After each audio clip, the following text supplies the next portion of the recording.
Praise the Lord. Receive my greetings in the precious name of our Lord and Savior Jesus Christ. Je vous salue, bien-aimés, dans le nom précieux de notre Seigneur et Sauveur Jésus-Christ. Bienvenue encore sur notre chaîne ce soir. Nous sommes là encore pour sonder les Écritures. Nous sommes là pour méditer la parole de Dieu et afin d'apprendre. Il faudrait que nous continuions d'apprendre toujours. We are here to learn. We are here to study the Word of God. Beloved, let me interpret this song in a way. Hallelujah. Mais tout le monde a dit que le ciel de l'autroya. Il y a eu son père, il y a fait un moadi. Et il va te payer à l'autroya. Ben, il y a un astrono à balai qui met au milieu. Quoi si là, de Belamique, on a un moadi et il y a son nous le Bible. Et il y a un cassi. Et il y avait vu à le Troya. Yesu. Hallelujah. Let me sing this song in a way. Abanuka tanye madakwe nao Yehowa lulu nuka tanye madakwe nao Yehowa. Awo nebabuwo dawonawo alasiwo lela awo wo domenyo sogbo name noka tanye madakpe nawo Yehowa. Si ma vomi dakbe ou se tomie dore chi abafia ne chonti kokple bubunao akpe na obene ka vemia nu egbemi de agbe e kemi potole agbe la mopopo le mi asi be mi atan wonu ikene jibe mi awo hafi atroba yegbo afeto mi awonye ya mi betale otroya be na mi aga sronu afeto mi cho ya gbe la shiome bogo ko ba pere mi onchi be mi atan sengo lo gome be mi adun se mi anio afeto be na vodeda yokata mi lela afeto ne mi atoko la ome ale be mi atwa jamia do kiodo le nunya le si jeme le nu sosrome le wonya fe egugbagba me ide ape ikafomi doreji le Yesu Kristo Nazareth dola pen come eye ni do gberale. Amen. Praise the Lord. Ide ape na ma wu de eya wota o to le Kristo Yesu me ele be mi ano enu sosro jida Nejibe mato program aneji. Eye program ya enye bana vodela gede eyoke leji yimle mawo ha me Victor kude mawunya zaza unchi alebe nia anonu plan alabena enyala manomela alo enyala zaza ma enyala zaza Ludu nyito manomela Mia ano chefutope a moment yokatai. Hallelujah. So as I was saying, we are here to study the Word of God. And I'm studying a program that will be about correcting the errors in the church as far as the interpretation of a certain Bible passages are concerned. There are many Bible passages that are misinterpreted, and that is leading many people astray from the truth. So it is my duty and the duty of every well-meaning and true servant of God to teach sound doctrine to his followers or his fellow Christians. So that is why I'm here tonight. And tonight we're going to study one Bible passage that is often misinterpreted. Nous sommes là, comme je le disais tantôt, de corriger certaines erreurs que les gens commettent, surtout en ce qui concerne l'interprétation de certains passages bibliques. Surtout dans le milieu pentecôtique, il y a beaucoup d'erreurs et d'hérésies que les gens commettent en interprétant certains passages bibliques. Et plusieurs personnes prennent ces ces erreurs comme des vérités. Alors, il est de mon devoir d'enseigner les chrétiens et comme un bon berger, un bon pasteur doit conduire ses brebis vers quoi? Vers pâturage. Un bon berger doit enseigner la saine doctrine. Voilà. Donc, nous sommes là ce soir, je suis là ce soir pour nous conduire dans un passage biblique que les gens interprètent toujours mal et que plusieurs chrétiens pentecôtiques se basent sur ça pour dire des choses qui ne sont pas justes. Alléluia. Donc, ce soir, nous sommes dans Romains chapitre 8. We are in Romans chapter 8. On entend, mais le globe, Bible avait été fait de Olia. Christ au vite le bogom, fait church, Pentecôte, fait church là, mais toi là, ou me de napu, te peut y avoir comme nuit. Et dit à Osane, le mot que dit Bible, alors ce suis que, mais ce suis ta Bible. Nabi beaucoup maola ye ti amo sanedo alebe ni mi benya wo la mi ano chefuto be moment ala mi nye be na abusabula enya ye osan ensanya chote mi apeto Yesu Kristo gbo le Yesu Kristo menya enya penya tepo la kama abusabula te wable donc ni ma ko ni mi Kristo to be mi anya enya penya tepo praise the Lord mi anya enya penya tepo ne me yola mi ano senu ko bloma mole eye mi achono edowon ala Kristo to gede umeka le abe bury ape ha me aneo no senya sinya kola o ko le eye wona deji donc me le global programme ye ya enye benam ka futa dai gede yuke wo me amule le mawunya me de mela mia awon ko akoriji alo mia atro dodo a Kristo to wa nyate pe agbo hallelujah ta chu ya ji la mi ano sa bi la be pupuide o eye mi ano ko wonchi alebe aleke futo ale sam to ame ade wonchi ko le blamo la mi anane Kristo to na nyabe eya onye amebeble menye gomese ike ye mauna pupu ya ola ye ti o le sando praise the Lord hallelujah donc le woto ya mti mi ire Roma to ba gban le etanyime eye mi akpo pupu de kai ke ye futo ava na be Kristo to le sa le mogoglotia mi akpo pupu de ka le woto ya eye mi ade enu mekure unchi hallelujah eye susui ta ye mawu na pupu ya dukle ta ruji ke le pupu ya sila mi ade egome na mawu pe vio donc amele premier Roma to dans le état menyime nous allons dans Romains chapitre 8 et nous lisons le verset 19 Roma to ba dans l'état ni pupu ya chekelia Romans chapter 8 verse 19 this is a verse that people often twist the meaning the prosperity gospel, the proponents of prosperity gospel often twist the meaning of this passage to mean something else that the passage does not really mean. Alléluia, praise the Lord. Donc, Romains chapitre 8, verset 19, le peuple là, Roma tot a dit que a checké à Globena Nuka. Eh bien, elle a bena, nous, la fait mon pauvre fille, la le, ma vie au fait de défier la lame. Et mi quoi elle a bena, elle a bena, nous, la fait mon pauvre fille, la le, ma vie au fait de défier la lame. On entend le Christ Jésus. Je vais lire aussi en français. Comme j'utilise 3 langues, je vais lire les passages dans les 3 langues. Je vais faire un effort. Bon, en français, nous lisons ce qui suit. Aussi la création attend-elle avec un ardent désir la révélation des fils de Dieu. Aussi la création attend-elle avec un ardent désir la révélation des fils de Dieu. Je vais lire en anglais dans New King James d'abord.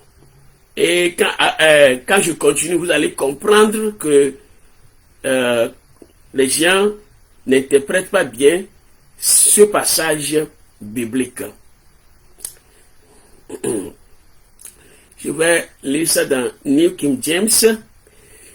Romans chapter 8 verse 19 read, For the earnest expectation of the creation eagerly waits for the revealing of the sons of God. Again, for the earnest expectation of the creation eagerly wait for the revealings of the revealing of the sons of God. Hallelujah. Praise the Lord. Praise the Lord. Hallelujah. Beloved, entend le Christ Jésus, mais nous kataye mele fiano yado. Nini menya wo la nya trale nya te fe agbo. Okay. What we need to understand here is this passage. Romans chapter 8 verse 19 has nothing to do with the idea that Christians will have a good financial position in the world. Praise the Lord. Hallelujah. Proponents of this error or this heresy teach that it is time Christians became billionaires, have luxury cars, big homes, a lot of money in their bank accounts. Beloved, this is a very dangerous teaching. As I said, this passage has nothing to do with our financial position in this world. Hallelujah. Praise the Lord. On entend le Christ Jésus. Pourquoi un move d'Adacia là-haut et afoku bena mawa me kede et bien là on me le découpe ya comme une idée on le blombe na coupe ya comme une bena muka et ya debena mawu viola wa position ganga on le dit mais wanye millionnaire do wanye muka amiyo odu do fe gan ega allo question nous va pas ici mais il y a debena mawu viola wa dole ci le dit mais mon viola fugala no fugame mon viola afegala no si mon viola atogala no si mon viola emi ekeme ani bajinola mon viola bakola ome ene ma ode na kuku ya komenyima. Bien aimé dans le Seigneur, c'est très dangereux que plusieurs hommes de Dieu, plusieurs chrétiens, plusieurs pasteurs interprète ce passage en disant aux fidèles qu'il est grand temps que les chrétiens occupent des positions élevées dans ce monde. Que ce passage signifie qu'il est grand temps que les chrétiens puissent occuper une position financière très élevée dans ce monde. Ils interprètent ce passage en disant que non, il est grand temps que les chrétiens deviennent des millionnaires. Il est grand temps que les chrétiens possèdent des biens matériels, des chrétiens ont des comptes bancaires bourrés. Il est grand temps que les chrétiens possèdent de grosses voitures, des voitures de luxe, des maisons et tant de choses matérielles. C'est comme cela que ces gens-là interprètent ce passage. C'est très dommage. Ce passage n'a rien à voir avec notre position financière dans ce monde. Bien aimé dans le Seigneur. Romains 8, verset 19 n'a rien à voir avec la position matérielle, position financière, position politique, position économique des enfants de Dieu dans ce monde. C'est un passage eschatologique. Praise the Lord. Alléluia. C'est un passage qui parle de notre avenir, qui parle de la gloire, qui parle de la gloire que le Seigneur nous réserve. Bientôt vous allez comprendre.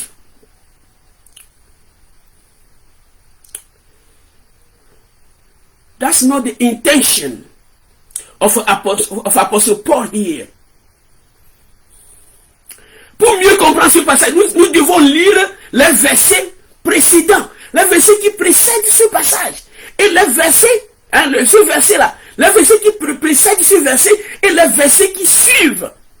Nous devons lire et comprendre ces versets en haut et les versets qui suivent ce verset-là pour mieux comprendre ce que l'apôtre Paul voudrait signifier. ce que Dieu veut que nous comprenions à travers ce passage-là. Alléluia.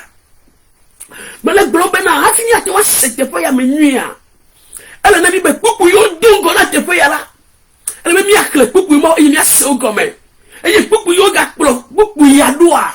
Pourquoi ya seke ya doa. Elle ben quand ni a se pourquoi moi comme. A si ye mi a ton anya, ya ke blanc pourquoi ya là. Pour moi le globe n'a pourquoi ya même do ya de quelque place. Ni a fait et que sinon ton nya la ni ba ya Dieu. Elle ben ne ma ya mo le comme de même. Ben il y a des qui se tola, hey, on l'a nya meka qui se tola encore, on l'a anya bore qui a dit, ça dit qui a, hein, le qui a maintenant qui a maintenant qui sonia, amnya meka, le gars là aussi voit aussi, ne m'a pas soyao, et yo kenye évangile de prospérité mais pas sola, ne m'a on le découpe ya comme, et amekene yo ka on évangile de prospérité mais pas sola, on va quoi maintenant. Non. Mais beaucoup ya mi comme de dernier. Alléluia, praise the Lord. Ne mi akle, beaucoup odongo, mi ayi de beaucoup me wi ade. Mi akle beaucoup me wi ade, wi ade de mi akpoda. Beaucoup me wi ade, wi ade, beaucoup me wi ade globe na nko. Gbogbo la dia da sekpe na de mi afa gbogbo, nbe na ma uvi o mienye. Ekwera. Gbogbo la dia da sekpe na de mi afa gbogbo nti bena ka ma uvio eye mienye gbogbo me wi adrelia kene fi wo mienye la e ke ma do menyi la o ha mienye ma uve do menyi la o ple Kristo pe ha do menyi la o ne ele emme ele alebena nye pe fu pli bena nyaunti na ko ha pli. Je vais lire en français. Bien aimé, c'est très important que ceux qui prêchent la parole de Dieu, ceux qui veulent diriger les églises, puissent faire, puissent être formés. Ils doivent se laisser former. Et surtout, ces gens-là doivent faire le cours qu'on appelle herméneutique. L'herméneutique, c'est très important. Il faut qu'on fasse le cours d'exégèse. Parce qu'on ne doit pas prendre isolement un passage biblique et l'interpréter pour faire signifier à ce passage ce que ce passage ne signifie pas en réalité. C'est très dangereux. Alléluia.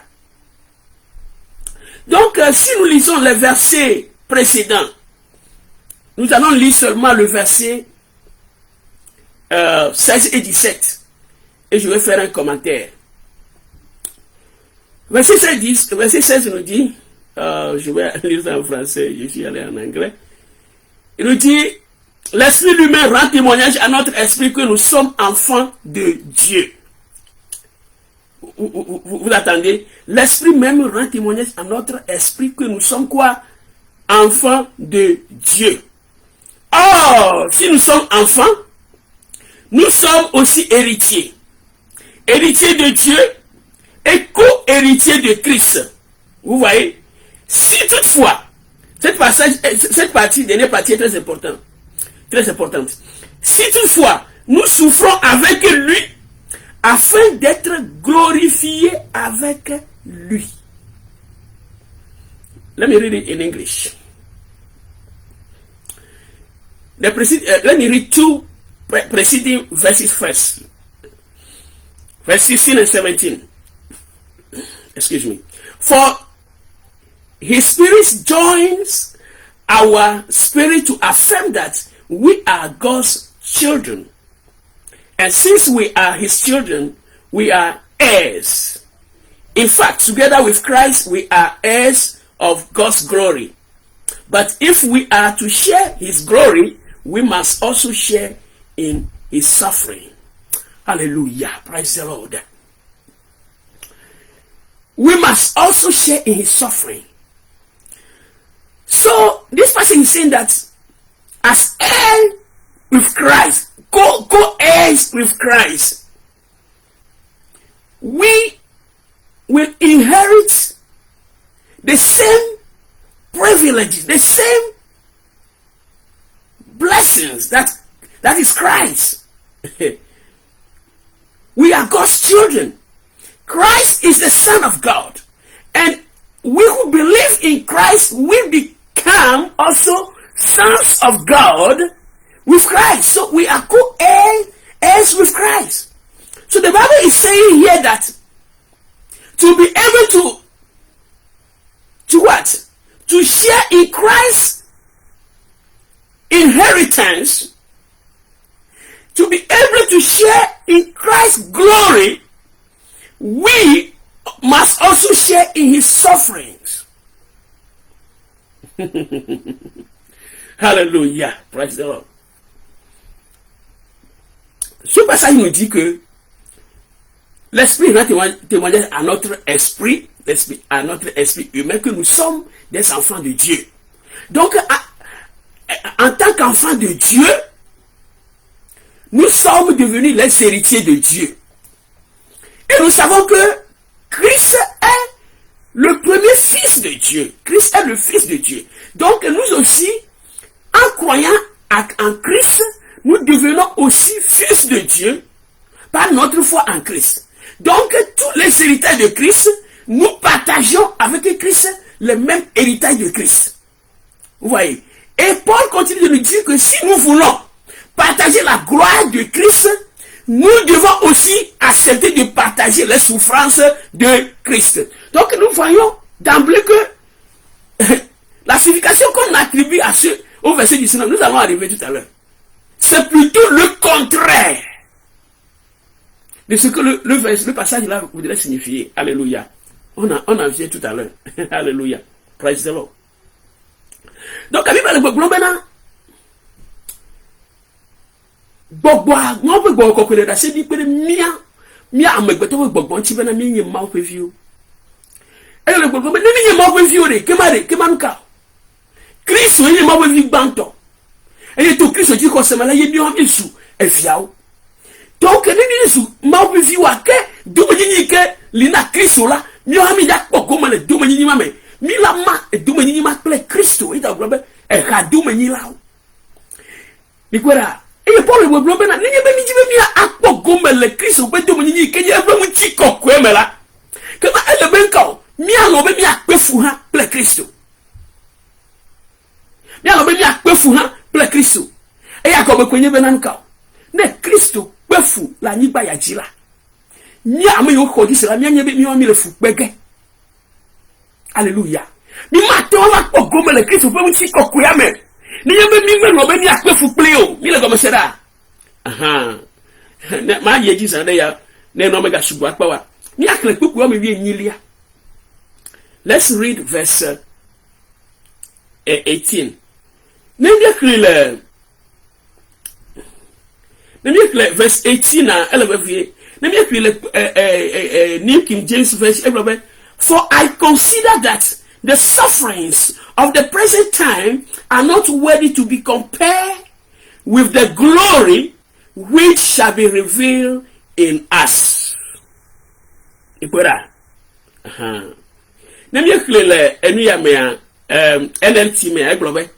Yet, what we suffer now is nothing compared to the glory he will reveal to us later. Okay. So we're talking of future glory, okay? Okay. J'estime que les souffrances du temps présent ne sauraient être comparées à la gloire à venir. Vous voyez? À la gloire quoi? À venir. Donc nous parlons de la gloire à venir qui sera révélée pour nous. Vous pouvez dire le ta flatien ela bena me buna bena e isia me pe fu pepe o meje nti kokwesi o le dedegede ego afia le mia unti la o mi kwera donc Christ to be fu pepe o ye ti o le punu le tepe ya. Alléluia. Christ to be fu pepe o ye ti o le tepe ya ma de na me na mi Zande ya le Yesu Kristo Nazareti to la pe nkome. Donc mi go la senye bena. Ale me blobe e ke Kristo pe fu mi la pe fu a. Ni akpo yo mechichi o la nyiba yaji. Ni akpo kaka o la nyiba yaji. Et donc, on peut y la fa. Et donc, là, on peut y la fa. Coco la va, du la va. Et y a aucun la va. Et y a aucun mais il y a tout la pousse pour le oui, il y a me benade. Au matin, on chauffe, il y a aucun temps. Il y a aucun temps, à cause de plaît. On dit qu'on y a 2000 et il y a plus de Christ. On dit qu'on va de gonami. Hein? On va de gonami le chôme là. Faut que y a aucun kilomètre à cause de plaît. Après, on va dire, d'un fou la Christ. Tu te vous pouvez y aller, on y a le tepoya. Ne Christ, on attend le testé ciel à Kaome. Attends le testé ciel, il se somme là. Mon papa libère la guerre de Kagbea. Et il y a un catanovaï, et il y a te peu la mienne, il y a un pop gomme, un petit coque, ma ou un petit coque, gomme. Christ, un petit coque, gomme. Il est comme ça. Donc, il a dit pas à pas, parce qu'il me dit, ma awonu yota. Il dit, mia a chopu pour de caractère, mais mia you know, mais mia pora. Alléluia. Donc, je dirais donc que dans ce monde, notre Seigneur Jésus-Christ a souffert. Notre Seigneur Jésus-Christ a été persécuté. Il a eu faim. Il a souffert. On l'a flagellé. On l'a injurié. On l'a tué. Il a traversé beaucoup de souffrances. Donc l'apôtre Paul nous dit que nous aussi, pour partager la gloire, parce que après avoir passé par toutes ces souffrances, Christ a été glorifié. Christ a reçu la gloire. Donc l'apôtre Paul dit que si nous aussi nous voulons partager cette gloire avec Christ dans l'avenir, il faut que nous acceptions de souffrir. Donc, nous en tant que chrétiens, aujourd'hui, plusieurs chrétiens sont persécutés. Nous sommes rejetés par le monde. Nous sommes haïs par le monde. Vous voyez, les chrétiens sont tués dans certaines parties du monde. Il y a la faim et les injures. Il y a plusieurs sortes de persécutions. Les maladies sont là. Beaucoup de choses que nous les chrétiens nous souffrons. Et Paul nous dit que toutes ces souffrances ne sont pas comparables à la gloire. Alléluia. Que Christ nous réserve. La gloire que nous allons recevoir.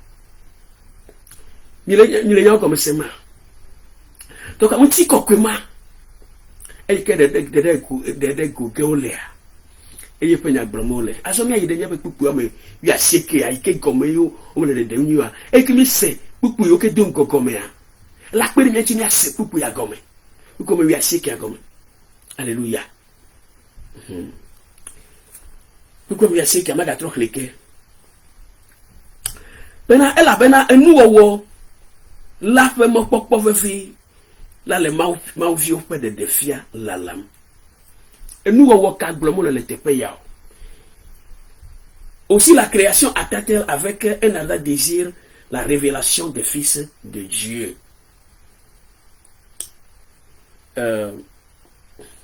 For the earnest expectation of the creation eagerly awaits the revealing of the sons of God.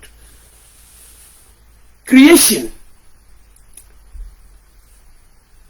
Fille a mis que la création, mais il y a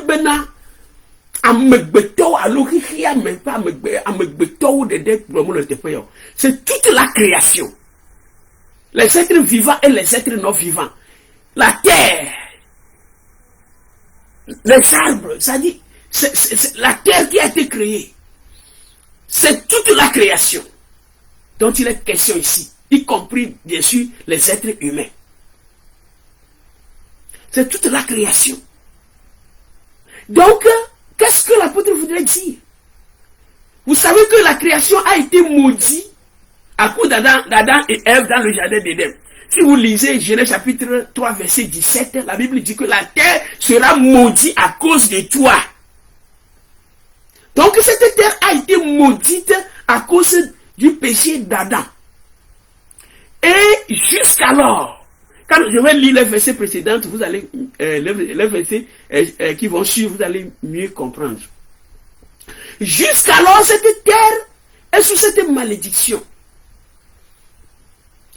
Et humains, au jour le jour, nous soumettons, ou bien nous détruisons la création. Nous détruisons cette création par nos activités. Vous voyez?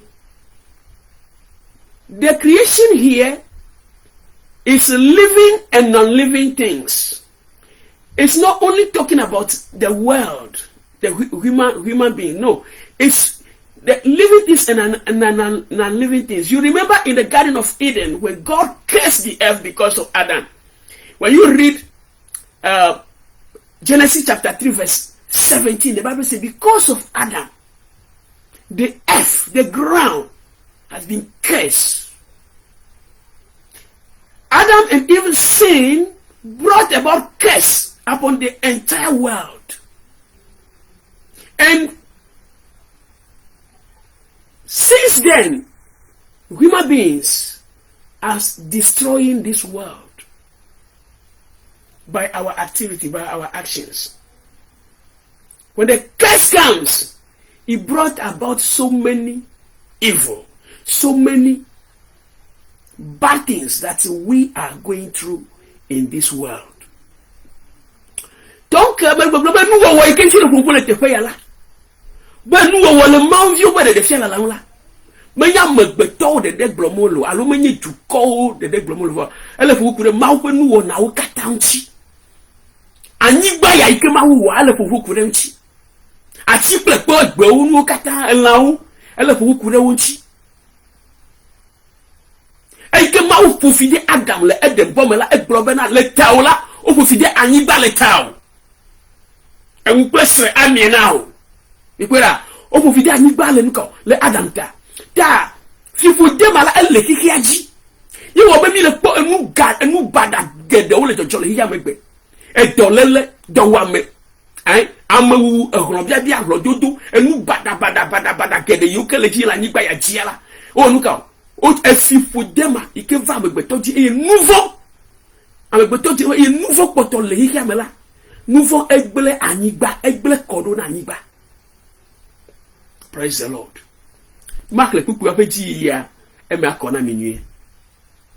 Ta mawi we de fia ya la benye bena. Kiki ya me benya yo. Ka bonka. Ne ka bonla kiki ibona benya. Praise the Lord. Hallelujah. Ne me klem na yidi kom ya se go. Coucou bla fele bena. La begbe me. E ta bena o bobo nu wo la de gbegble la te isema. Manye ya ntofe lolonu o kele amesi bobere anyila wuchi enye mawu hena nuka hena mokpokpo buku bla for the kelia eyata o denu hola eyata unka wade bikoya donc la création sera sauvée. Vous allez c'est pourquoi je parle de c'est un passage eschatologique. Wade nous la création sera aussi délivrée, sera sauvée. Écoutez.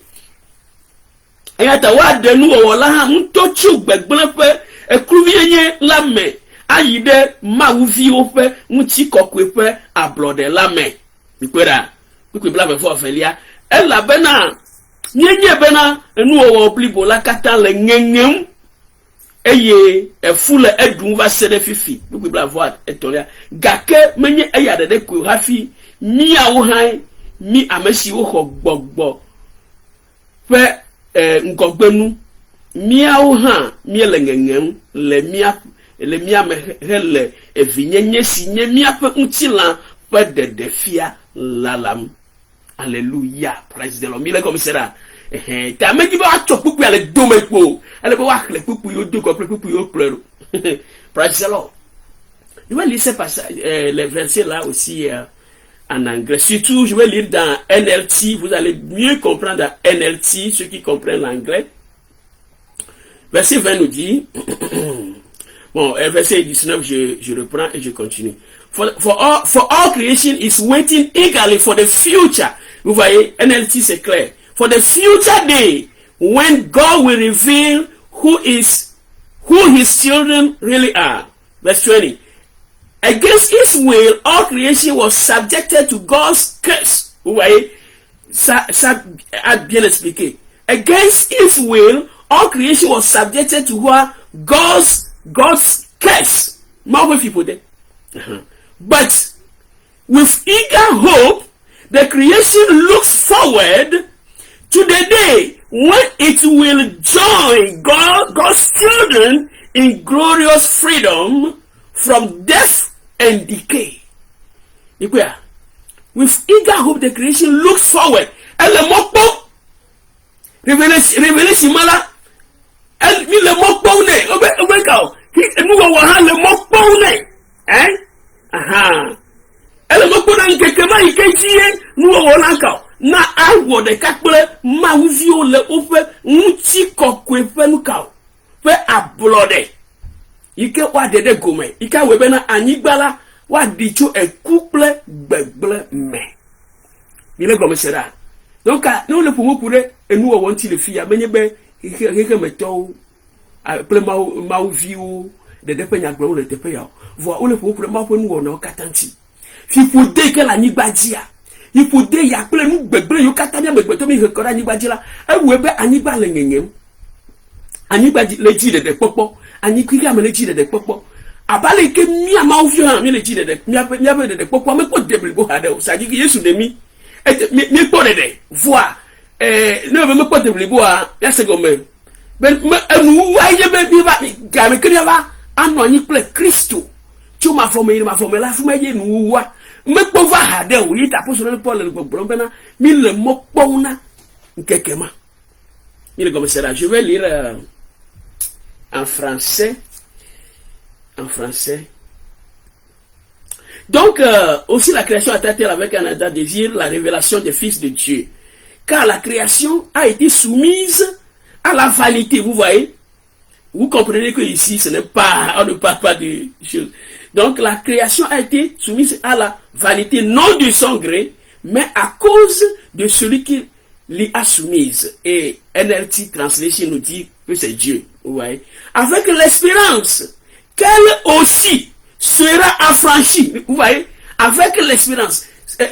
La création aussi espère qu'un jour, qu'elle soit affranchie. Donc, je continue la lecture. Avec l'espérance qu'elle aussi sera affranchie de la servitude de la corruption, pour avoir part à la liberté de la gloire des enfants de Dieu. Donc, c'est aussi l'espérance de la création. Parce que la création a été soumise à la vanité. Vous voyez, verset 22. Or, nous savons que jusqu'à ce jour, la création tout entière soupire et souffre des douleurs de l'enfantement. Et ce n'est pas elle seulement, mais nous aussi, qui avons les prémices de l'esprit, nous aussi, nous soupirons en nous-mêmes en attendant l'adoption, la rédemption de notre corps. Certaines traductions disent la résurrection de notre corps. Donc, on parle ici de quoi? De notre, c'est-à-dire de, comment dirais-je, c'est l'accomplissement de notre salut. Ce sera dans le quand Christ va revenir. Ce n'est pas maintenant. Ce n'est pas maintenant. Ce n'est pas maintenant. C'est une fausse interprétation disant que ce passage signifie que nous devons être des riches, des plus grandes personnalités de ce monde. Bien aimé, on entend et nous réclare un défi à côté de nous. Et nous y allons pour vous courir et choy bonanti miape nti kokwe fetu yo va tunami depuis do mi va no ne Yesu va et yeti et nous y allons pour nous pour aller pour nous fukuro car c'est en espérance que nous sommes sauvés or l'espérance qu'on va ne plus bon mes filles depuis il que me clair et y mami quoi mais il y a un passage de fiam et que me aga kona minue alléluia praise the Lord. Donc, il y a ce qu'on va te faire, mais nous font coup de et ben, ben, y'a un tue. Te faire, mais nous font, mais le font, ben, il y a un gâteau, il y a un tito, il y a un nourrisito, il m'a pas fourni par Dieu, et il y a un gao, ah, mais il y a un tio. Ah, va-tu nous faire là au plein camp, évangile de prospérité, tori, o le za enyaya et o to le black Christo le lew le khogale aussi le khokeslo nu le aussi mi poa won to wa anofu gaume wa fimi c'est des escrocs wa fimi a khogale mi asi pastor benyelo ma tunya tepe dipo yimile mi ati tepe Minyabo amu ou le titre tinde ou nyego yo gale tige ha gakea ele be nya blonete pe mi onto plus de mi la ban ku mene ko la ban ku dine ko ma bo bo ne pere mi anti ne ya sena ne come ni pa ora o le fuga me o le tepe gaga o ko mi ape ga o preto vo mi onto bi potola aya dudu me bo enu yo keke o blonete na mi de e ka we le me fa na mi wo to ko le ta Mioya ya bakukutiri adwa gbate akpoga achonao wako wo pe nuga yo mi kotele aya dudu mele fupepe aji ono to bi abe nkume ne kolo abe nkume ne ko ma u dun gbe ayira ye view voilà be Christ tore ma bo vi ya ayira le ntina nu de mele automatique menye be nu automatique ye onye ma be e vio ya ayira la menye enu onye ikeye azameko ewo ma pe fi erola wodo bibla be mi awodo ya ira ne ya pe do na oji ni ya ku fi ato ele résister passage yo ma bo awo mi agbagba ke sino ta gbagba ma je kule ya ma ola do vi o ameda ke ko na poto anye erola wodo adogbera ma ona ira eji no esia mais quand même chokupu ya to no blembe na nka ho ela bena no wo ntole no la fe mopopo we fi la le ma fi we de fia la hunta ya de ma de mo yere go o la nye kesino to o la nye millionnaire o la nye nuyo ala pae pupu ya meru nya de kekle enu ya no to mi ya chonkwa chokiki akpora Nimi po qui me que si notre gaga egbea. Amenez n'est Christo. Nous, quand on parle des riches de ce monde, et un Français, je crois, il y a américain, qui a américain, fifi là, au dolina, on casse gamé. Hamé a tout novianti, amé a tout novianti. Et il y a amé banto. Américain, te fait ya Elon Musk, il y a pleuro. Joseph Bezos, américain do Amazona, Eva pleuro. Google do la va cloro Microsoft do la va cloro mi Google mi apo au lycée selon leur richesse ne kana ne quel aussi billion quel aussi là mi ire Google mi akwara Christo tonene pastor nene et la maman dumo de kemalomo no gbe e tito lanto toa le kiki ya me penya glomene pastor de kemele umo no kle ameyawa pastor de kemele umo fo pastor yo kini fiafito la o le fi Christ to le pauvre kesino nu ya be kujine ko o la titre ntinye fo o madu chi o la bena ma o pe do mele apostole Paulo e titre de wonchi Petro e titre de wonchi Yesu nto titre de wonchi Yohane se titre de wonti e gbloye pe o de o de go e de o pe amebeble o de o de go le faux prophète le faux docteur apostole o de o de go apostole o vugo ta mi o ha mi apugo egbe o Christo nyo chalo do me kana no blemu praise the Lord hallelujah mano tesane ya maklete pe ado ne macho adopende ka vereji poa ne mi anote la be nous ya fia ya mi wonu fia ya le nu ya mi apa eschatologie pe vidéo me o le Facebook aji ani gbaya mi a Christo ko be mi apa de popoa Yesu me pofo hade ota e pe mi creva ye ma commenter e Yesu me pofo hade ota la mi poto le hike ya me mi le fu pepe mi atu fu pepe me mi atu kakao me mi atu juju me vo mi ape mo popo ple ngenye anye be na gbere ka gbe Yesu lava ale be nu ya o katan onuna ayi enye mi ape mo popo Kristo to katan mo popo be Yesu lava gbere ka eye fu pepe ya o emu ya o katan nu ayi donc ina Bible le gbogbo me nan ko mi o ha mi le ngenye donc ale te pe mi le po ngenge o meton le tepeya ngenge bantoa eyenye anigba kikia nuwo wole ngenge mia kiso to mi le ngenge gbo ko ku ha le ngenge le miame le etenopo ngekema jia ne ma ovi o pe de popwa ewenu la ado deblibo ya se gomena medem ni problème kame anigba ya ola di le fifu diate ola da anigba le gbegble yu kata la anigba ya ji ele ga mi gble corona anigba efu ko da ni amewu ehoro do ngede wo gble anigba ya lo ka anigba le ngengem enufo eku pleto o kwa anigba ya ta anigba la mi jijo ne o jijo nye be ya no mama ota ele te no gbe nan ko ni be ma yesu va ade mo be vie ya be achom ya be muti koku na mi la ke ma wa de fipo dia wa de gbegle yo katan ajole anigbaji. Praise the Lord, hallelujah. Enu mata le bible amela te pe gede wo oli keye edope edope enu yaji le millennium me pa pe le kiki ape nu me la afima de eye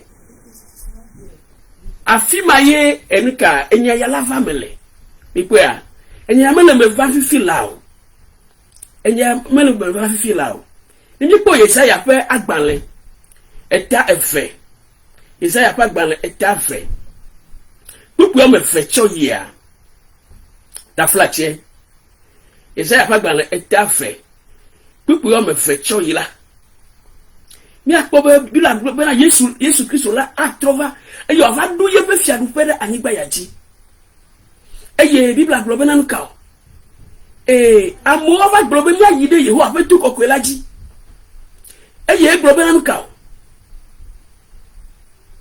globe na nka le mayila apa o mega no anyi o enu de ke mi akrete pia enu de ke mega no anyi o apa o no la obo wasu nka wasu oso abeku ji abrede nu wene eye du koma ga chire du kom ti aso ipera voili que le menye bena ne bi po Yesaya pa agban yakea ta fla che ne bi po Yesaya pa agban yakea eta o me ejime ma awonu eta o me wi de ka Yesaya pa agban eta o me wi de kala pupu o ma di acho e problem ko ebe amekaki ple anle ola wa noju ile kwera amekaki ple anle ola wa noju le fi fo di atala le ka fo amekaki ple anle mata noju amekaki ela duale ikwera fo le globe amekaki ple anle la no eju eye e globe na nka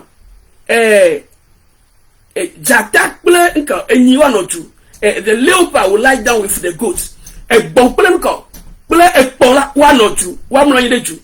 The calf and the lion and the yearling together, and a little child will lead them. Look out, and if you play Jatala, wa anotu, what's already to a year.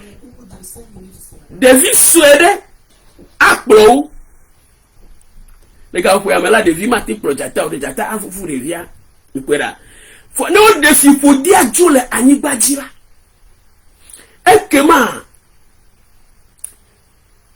ela wadaya o maga blo la begbetonchi ikwa ma the cow will feed with the bear ebe na enyi no pa pele nko pele la ya de ha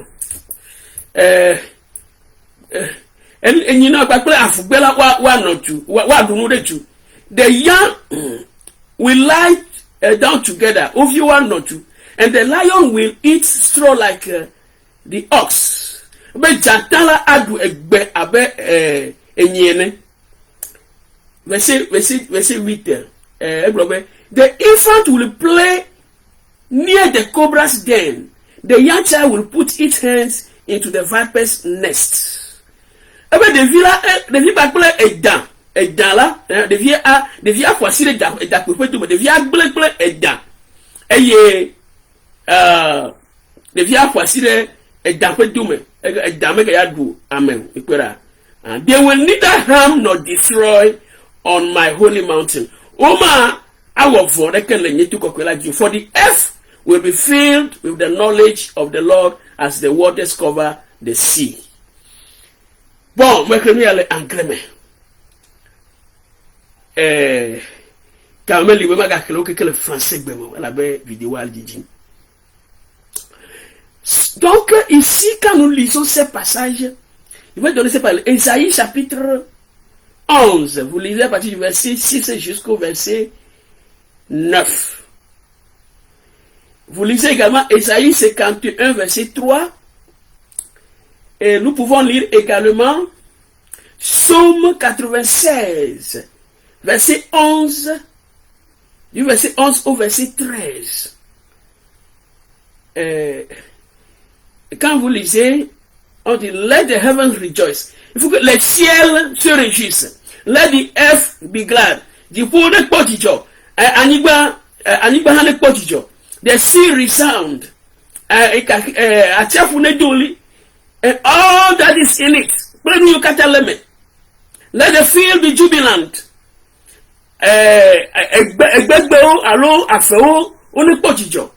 And everything in them. Let the trees and the forest sing for joy. Look at the okay. Verset 13. Let all creation rejoice before the Lord.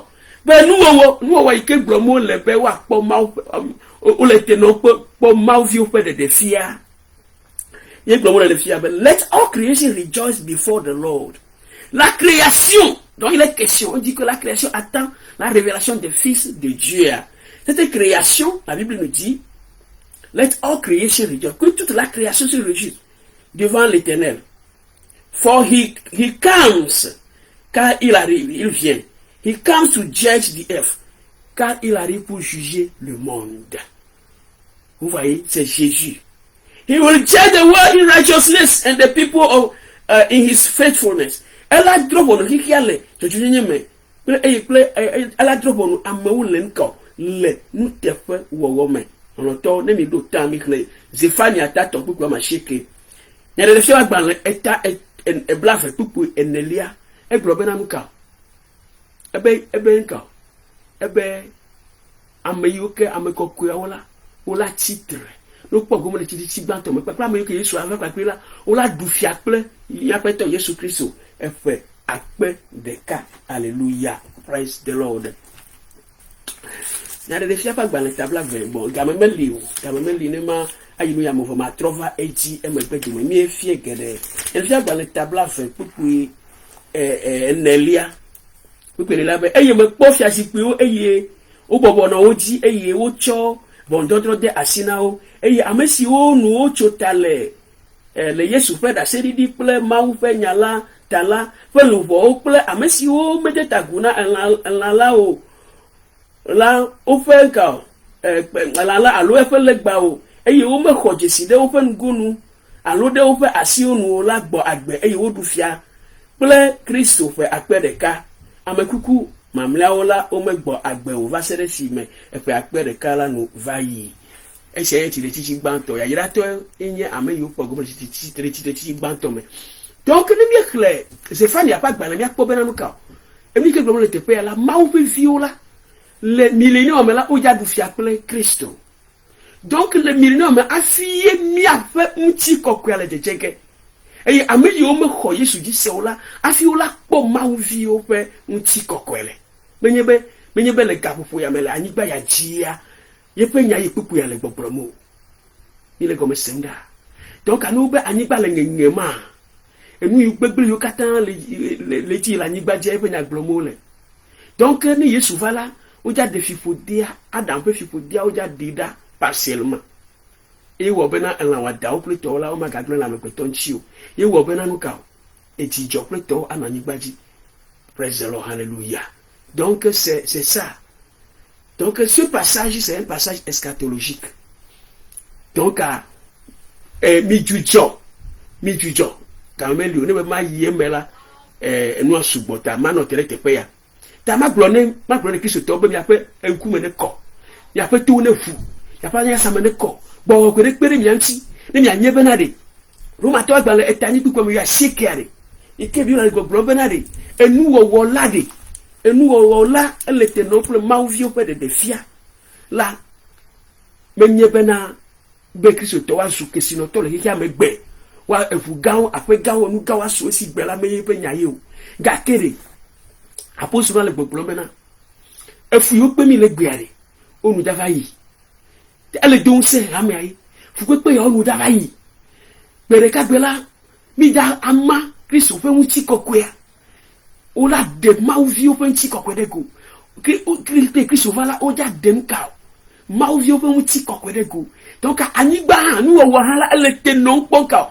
ne nti kokoya ale bena yi han no afo ara bena Yesu vala wa kofi po dia joke nu wo han efo enu wo ela ni gbe na menye bena amegbete o dede o ke anigba ple emenu katan ibromole tradition de les anglais mais the living things tradition Berean translation tradition for the strong desire of every living thing is waiting for the revelations of the sons of God. Verse 20. For every living thing was put under the power of change, not by its desire, but by him who made it so, in hope that all living things will be made free from the power of death and will have part in the free children of God's in glory. NLT Bible e gademe na minue le gbogbron benanuka. Yes, a creation. But for the creation is waiting eagerly for the future day where God will reveal who his children really are. Against its will, all creation was subjected to God's curse. Where if you are going to be more with people there, if you are going to be people there, but with eager hope, the creation looks forward to the day when it will join God's children in glorious freedom from death and decay.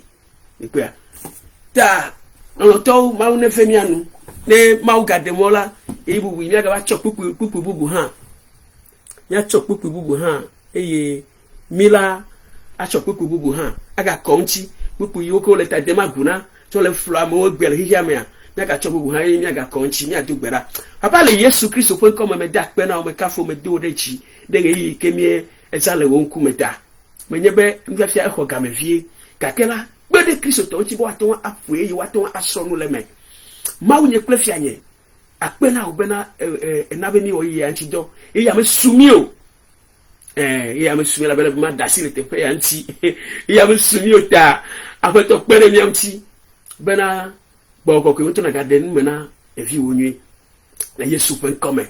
Father, I pray that this teaching will do somebody well, will give a special revelation, knowledge, understanding to your children in the name of Jesus. Seigneur, que ce message puisse faire du bien à quelqu'un, puisse ouvrir les yeux à quelqu'un, afin que, Seigneur, que les enfants de Dieu ne soient point dupés par les détenteurs du mensonge qui utilise ce passage du Romains chapitre 8 verset 19 pour tromper les gens, pour les induire en erreur et pour profiter, les escroquer et profiter d'eux.